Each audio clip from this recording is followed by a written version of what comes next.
Right. Happy Friday, everybody. We're going to wait a few seconds and then we'll get started. And we have a special guest that I'm going to introduce shortly, and then give you a few updates and let everybody go about their way for their Halloween weekend. So we'll just wait a couple more seconds and we will get started.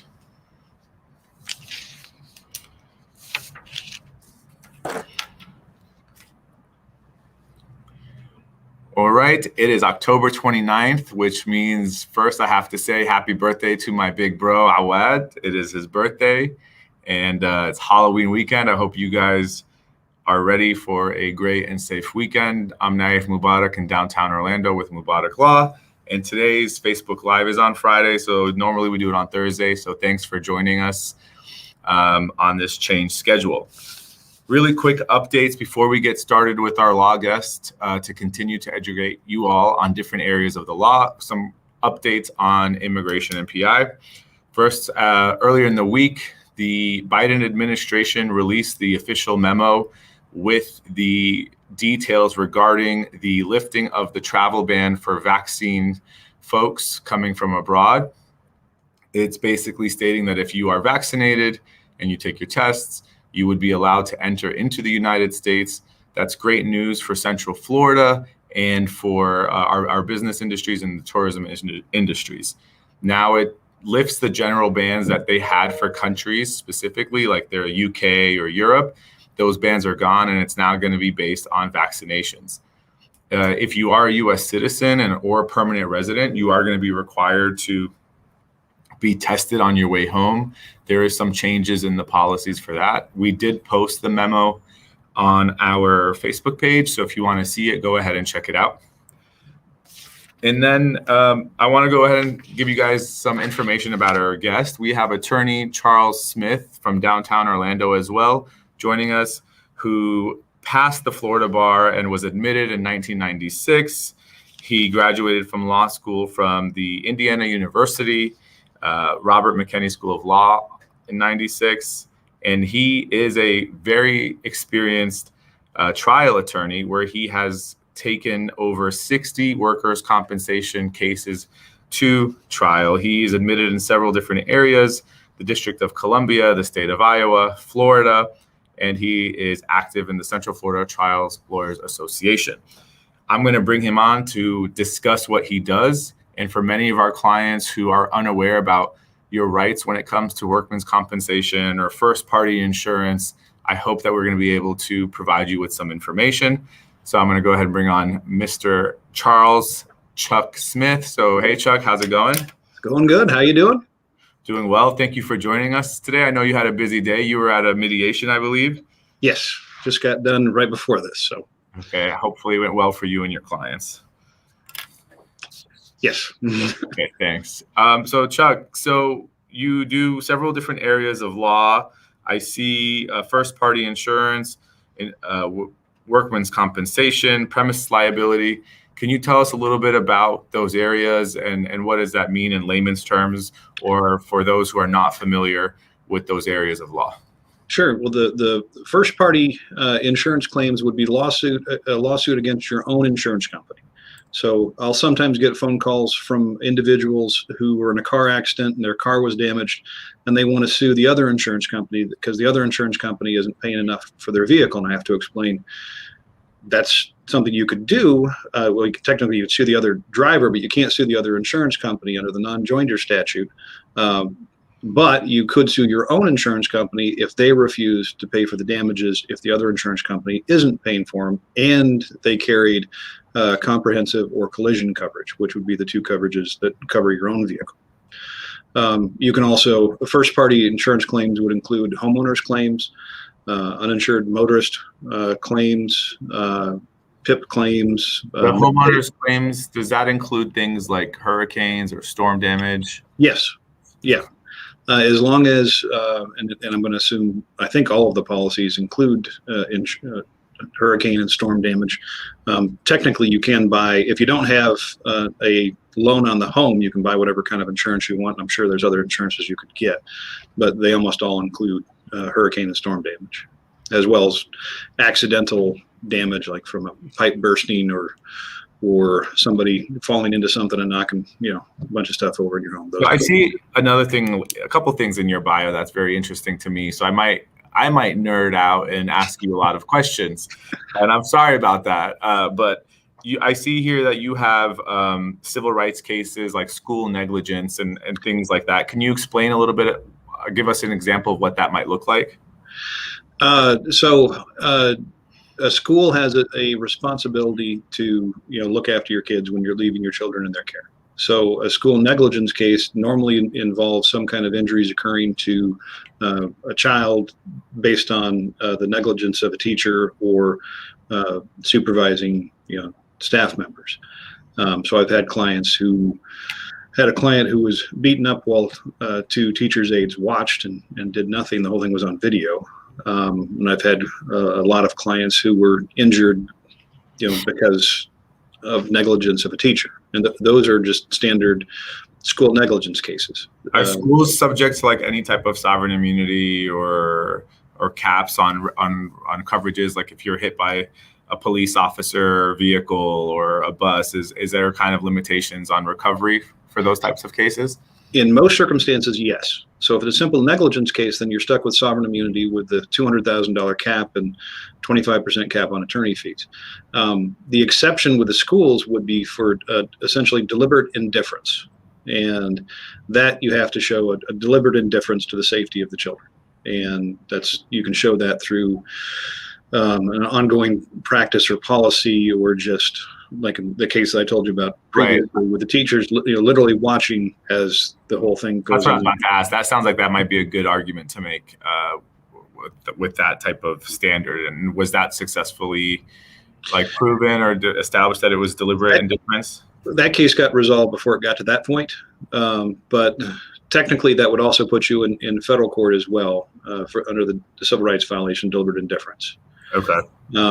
And civil rights cases also encompass, excessive force, false arrest, things of that nature as well. So what would you say is one of the largest, or tell us a little bit about workman's compensation? What is the difference between a personal injury, slip and fall? We handle those in our office, but we don't handle workman's compensation. What is the difference regarding workman's comp? Can you explain that to anybody who might be joining us? And for anybody watching, I see there's a couple of you. Please feel free to ask questions. I'm sure we'll try to get to them. And I think somebody has a comment. Mahmoud. Hey, Mahmoud. How are you doing? Thanks for joining us. And go ahead, Chuck. Can you tell me what workman's compensation is? Sure. Workers' compensation is statutory. In the state of Florida, if you're working for either a construction company or a private employer with more than 4 employees, other than the federal government, then you would be covered under the Florida Workers' Compensation statute. Your employer is supposed to be providing workers' compensation insurance. Workers' comp is different than personal injury. In a personal injury case, you've got pain and suffering, you've got emotional distress, you've got your compensatory damages. In a workers' compensation claim, the damages are all statutory. So you have lost wages and you've got medical. The insurance company is supposed to be providing you with medical care per the statute requirements. And then lost wages get paid if the authorized doctors are taking you out of work or putting you on a light duty status. And there's sometimes when we can challenge that with an independent medical exam or trying to get a change in physician. But generally it's disability and lost wages, disability and medical. But does that injury have to happen while somebody's working? What is like a typical factual scenario that you see very often? So that, besides the medical treatments and the care and the damages, but just to let somebody know when they may have a potential workers' compensation case. And that's a little more complicated of a question, because you can have a repetitive injury like carpal tunnel. So if you have somebody who's working as a transcriptionist or doing data entry or doing plastic molds, folks who do plastic molds tend to suffer from a lot of carpal tunnel complaints because it's constant popping and snapping of the plastic. So carpal tunnel is a repetitive injury. Most injuries are traumatic. Somebody trips and falls, somebody picks something up and their back pops. Technically, if you're on the job driving, then a car accident can actually be both a personal injury case against the other driver if there's somebody else at fault, as well as a workers' compensation claim. We actually have a case just like that. He was working for a rental company, and while working within the vehicle was in a car accident. So it's actually before I met you, Chuck, but we have the personal injury case, the car accident case, and then somebody handling the workers' compensation portion of his case. So thank you for pointing out that you could pursue, in some scenarios, have two claims essentially. Correct. And then workers' compensation would have a lien against recovery against bodily injury recoveries. Oddly, the lien doesn't apply against uninsured motorist coverage, but it does apply against bodily injury recoveries. And technically, we say if you're going to get hurt on the job, that's the best way of it happening, because there's more insurance available and people tend to be better compensated. Because workers' compensation is statutory, the value of the case is, what benefits does the insurance company potentially owe in the future if you're trying to settle it? Or we can, and we assist folks in both pursuing claims to get benefits, disability benefits, new doctor, surgery, MRI, whatever, as well as trying to settle cases, and most cases do settle. Question, you brought up something that I find interesting, the carpal tunnel, right? That might be over years of doing similar activity. What kind of, or as a result of working in a field, what kind of evidence, or how difficult is it to prove that those injuries are a result of working in that environment? It depends on a couple factors. How long you've been doing it. And some people are what we would call predisposed to getting carpal tunnel. In other words, some people can do repetitive type injuries their whole lives and never suffer a symptom. And then some people, if they do it for 6 months, they're going to start developing carpal tunnel. So one of the questions is, did you have carpal tunnel before? Because you can get it more than once. A carpal tunnel release surgery will fix the problem, but if you continue to do that type of work, you can get carpal tunnel again.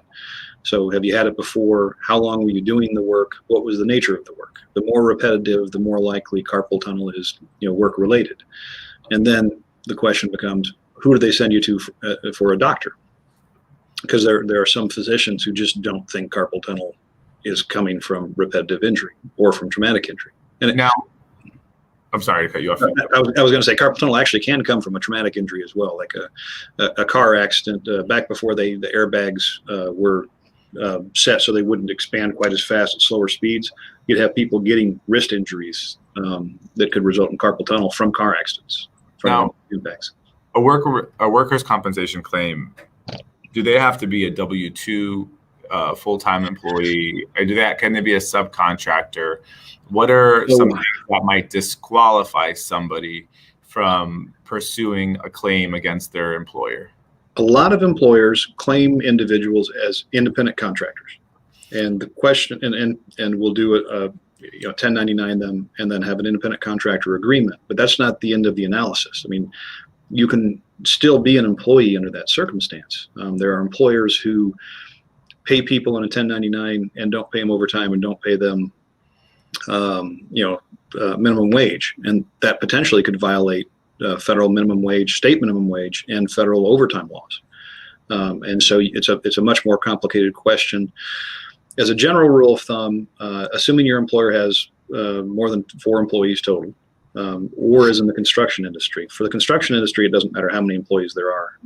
But as long as they're covered by the statute to where they would have to have workers' comp insurance, then somebody is an employee, usually is paid on a W-2, but not always. Okay.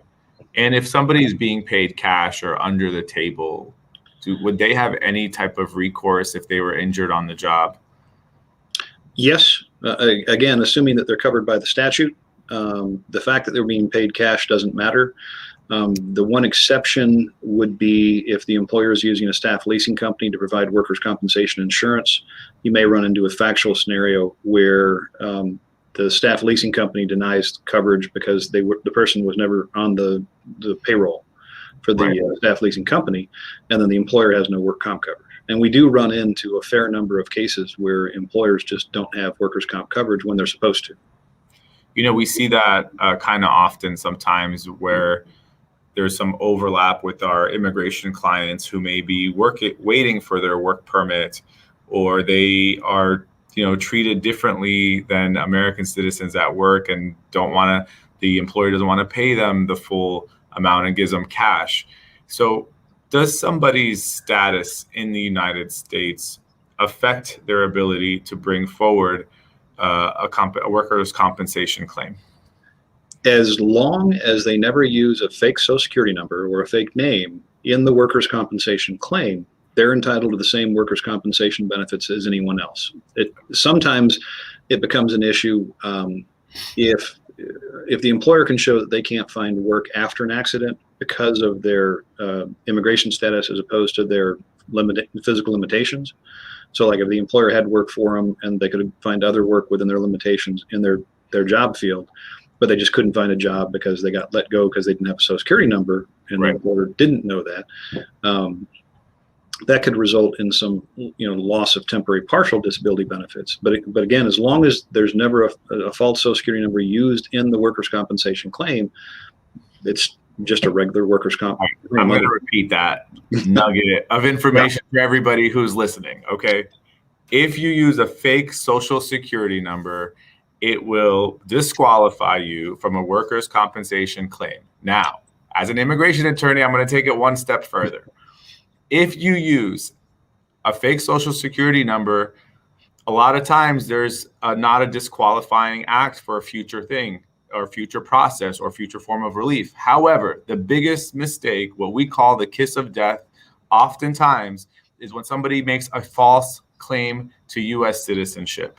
And I don't mean you make a fake U.S. passport. I don't mean you do something. It could be as small as on a job application, checking a box that says, I am a U.S. citizen, here's a Social Security number. Because when you check that box, the employers do not need to request certain documentation from you at that point in time. So many people will make that fatal error so that they can work. And this will follow you forever in immigration law. And a lot of times there's little that can be done to undo that act. So for workers' compensation, no fake socials. Immigration, do not ever, I don't care what situation it is, make a false claim to U.S. citizenship or even to get a driver's license, sometimes registering to vote. These can all be considered false claims to citizenship. Sorry, Chuck, when you brought that up, it was a great point.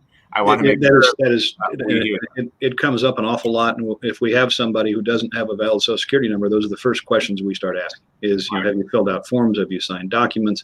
Have you provided a recorded statement? And the staff leasing companies are extremely good at getting those statements before those people get an attorney and trying to get them to say that's their Social Security number. And the saddest part of it is you can apply for and get a tax ID number. That's essentially a Social Security number, whether you're a U.S. citizen or even allowed to work. You can still get that number, and then you're paying taxes. And then the IRS wants you to be paying taxes, so they'll give you that number. And then using that number in a workers' compensation claim is not a false, false identification. Same thing, even like a tax ID number for work, and instead of no claim to fake U.S. citizenship, there's no penalty for that, right? Even working without status, the penalties are not as severe as a false claim to U.S. citizenship. So part of the reason I bring, somebody like you with over 25 years experience in the field is to help educate our community. I really try to harp on, knowledge is power. And there's small things that people can keep with them to avoid not being able to pursue and to protect themselves, essentially, because ignorance of the law is not a valid defense, as we know. Yeah. So besides never use a fake Social Security number in a workers' compensation claim. That sounds like that might be like one of your answers to my next question. But besides the social, what is the next worst mistake somebody can make that would affect their workers' compensation claim? There's actually an affirmative duty in Florida statute 44105 and 44009 that puts a duty on an injured worker to actually provide information, whereas essentially making fraud broader in a workers' compensation scenario than in general in most circumstances. So if you have somebody who's had a prior accident and a prior injury, especially if they've had significant treatment for it, they have got to disclose that to the doctors If they have a subsequent accident or a subsequent injury and start treating for it, they got to disclose that to the doctors. And simply not disclosing information can actually be the basis of a fraud allegation by an employer carrier. And then it becomes an issue of whether or not this was an intentional omission to obtain benefits or not. And then it's a judge issue, and you never know what's going to happen. Chuck, we have a question from our audience here. It says, Iman has a question, is a 19-year-old able to have a tax ID number? I believe anyone can, as long I would assume you have to be 18 to get a tax ID number, but I don't know the answer to that. But most accountants or CPAs can assist individuals in applying for to get a tax ID number. And then there's another one. I think this might be outside of your scope. Is the tax ID number DMV can take with it for the driver's license? I don't think the tax ID is going to get you a driver's license. Florida has an acceptable tables document. If you search DMV Florida, DHSMV Florida, you could see what is required to get a driver's license or a Florida ID. I think what Chuck is saying, and you can correct me if I'm wrong, is use a tax ID number to file your taxes. If you're being paid cash and you want to report your taxes to the U.S. government, you can use a tax ID number and file your taxes. But thank you, Iman, for the questions. And if anybody else has any more, we'll be happy to take them. And I was going to say, with the Social Security number, technically in Florida statute chapter 440, it's actually a crime to use a fake Social Security number to get a job. Whether or not that portion of the statute is constitutional or not is another issue, but they actually put that in the work comp statute, making it a crime to provide that to get employment. However, the distinction is it doesn't kill the work comp benefits, doesn't kill the claim unless it's actually used in the claim. Okay. So there are times where people have to plead the fifth about using a false Social Security number to get employment, whereas they can still testify in the rest of the claim about, not using any Social Security number in the claim. So I have a question. You've been practicing law for over 25 years. How did you manage to keep your hair all this time? It's getting thinner. So, being an attorney, as you know, is stressful. So, but I think this is probably more genes than anything. Yeah, probably. Thank you. That helps. But so I see here that you are married and you have 3 children. Yes. Any plans for Halloween? Any major Halloween costumes? See them behind us. I think my daughter is going as a little devil. My son is going as a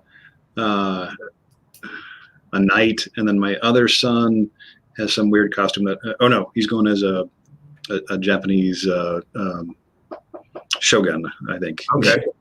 So. Well, I really appreciate you taking the time to help educate us. And how can anybody, if they have questions for you, how can they reach you? And I can post it up here. If you share your phone number, or what's the best way to reach you? The office number is 407-270-4500. And then the easiest email to reach me at would be chuck@cwsmithlaw.com. Okay, is that right? That is correct. Okay, so there's Chuck's information. Over 25 years, obviously knows what he's talking about.